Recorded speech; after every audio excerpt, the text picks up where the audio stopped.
शेख साहब, आपने वो मुबैना ऑडियो सुनी थी? यास्मीन साहबा कह रही थी टिकट मैं सख्ती से बताती हूँ किसी को नहीं मिलेगा जो बंदे नहीं लेके निकलेगा।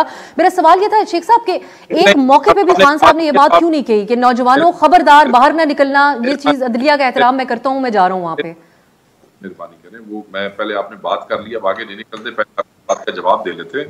वो जो ऑडियो के हवाले से तो वो खुद बताएंगी कि वो ठीक है या गलत है, मैं तो उसके ऊपर कोई बात नहीं कर सकता।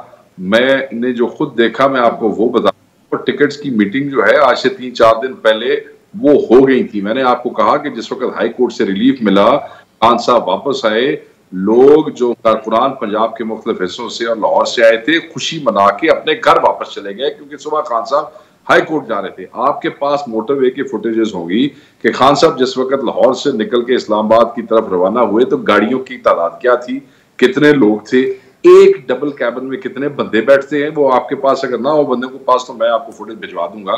मुसीबत या मसाइल उस वक्त खड़े हुए जिस वक्त उनको इस्लामाबाद में रोक लिया गया। इस्लामाबाद में रोकने के बाद कुछ, और अगर वहां पे इकट्ठे भी हुए तो वकला इकट्ठे हुए।